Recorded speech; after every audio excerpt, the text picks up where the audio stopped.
नमस्ते, कैसे हैं आप सब लोग। आप सभी लोगों का स्वागत है आपका अपना चैनल रूपा मुखर्जी में।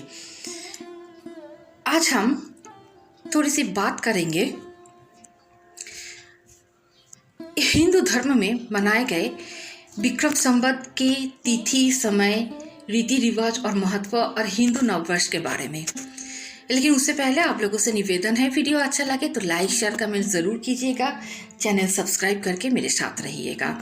हिंदू नववर्ष, जिसे हिंदू नववर्ष कहा जाता है, हिंदू चंद्र कैलेंडर में नए वर्ष की शुरुआत को चिन्हित करता है। 2025 में ये 30 मार्च से शुरू हो चुका है। विक्रम संवत 2082 यानी कि 2082 की शुरुआत के साथ शुरू हो चुका है, माफ कीजिएगा, जो चैत्र महीने में शुक्ल पक्ष के प्रतिपद तिथि के साथ मेल खाता है। ये दिन हिंदू धर्म में बहुत महत्वपूर्ण है क्योंकि माना जाता है कि ब्रह्मा जी, जो ब्रह्मांड के निर्माता है, ने इसी दिन ब्रह्मांड की रचना शुरू की थी।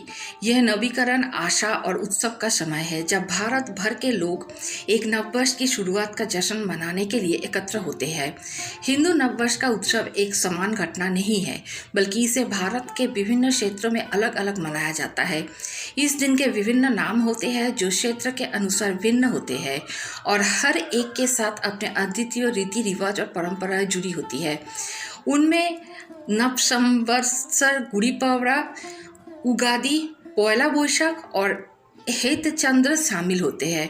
क्षेत्रीय भिन्नताओं के बावजूद मूल थीम वही है, नववर्ष का स्वागत प्रार्थनाओं, रीतियों और उत्सव के माध्यम से करना, जो नए आरंभ और समृद्धि का प्रतीक है।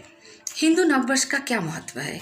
हिंदू नववर्ष विक्रम संवत कैलेंडर की शुरुआत को चिन्हित करता है, जो सबसे पुराने और व्यापक रूप से अनुसरण किए जाने वाले हिंदू कैलेंडर में से एक है। हिंदू परंपराओं के अनुसार चैत्र प्रतिपद के दिन उस दिन के रूप में माना जाता है जब ब्रह्मा जी ने ब्रह्मांड का निर्माण किया। इस प्रकार ये अत्यधिक धार्मिक और ब्रह्मांडीय महत्व रखता है, जो सृजन की शुभ और समय की शुरुआत का प्रतीक है। नया वर्ष आत्मनिरीक्षण, आभार और प्रतिबद्धताओं को नवीकरण का समय है। माना जाता है कि यह दिन समृद्धि, स्वस्थ और खुशी के आशीर्वाद लाता है। इसे नए उपक्रमों की शुरुआत, संकल्प करने और शारीरिक और आध्यात्मिक यात्रा पर निकलने के लिए भी एक शुभ दिन माना जाता है।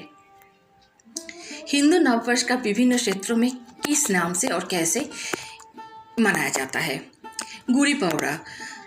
महाराष्ट्र और गोवा तथा कर्नाटक के कुछ हिस्से में गुड़ी पड़वा एक प्रमुख पर्व है जो हिंदू नववर्ष की शुरुआत को चिन्हित करता है। इस दिन को बड़े उत्साह के साथ मनाया जाता है क्योंकि परिवार अपने घरों को तोरण और रंगोली से सजाता है।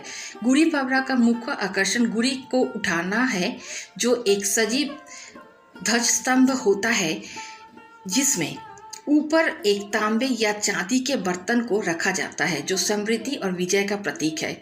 उगादि।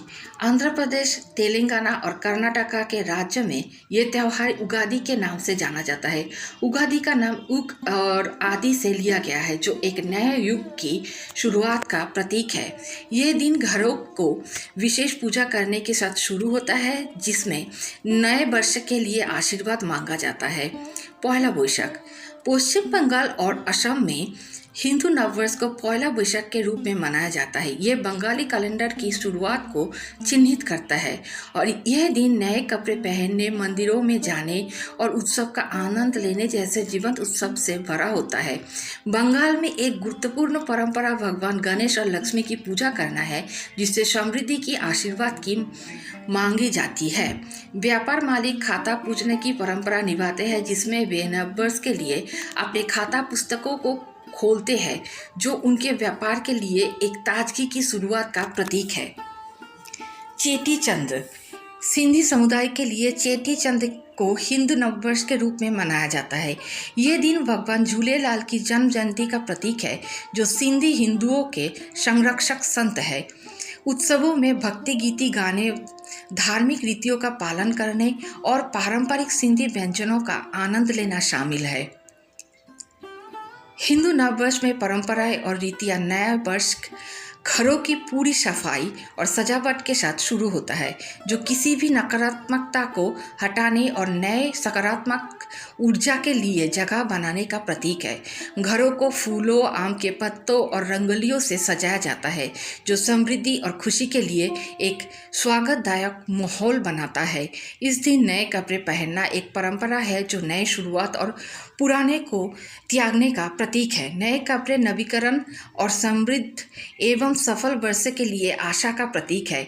यह दिन अक्सर एक भव्य भोज के साथ परिलक्षित होता है, जहां परिवार विशेष व्यंजन और मिठाइयाँ तैयार करते हैं। मिठाइयों और उपहारों का आदान प्रदान एक सामान्य रस्म है, जो प्रियजनों के बीच खुशी और समृद्धि साझा करने का प्रतीक है।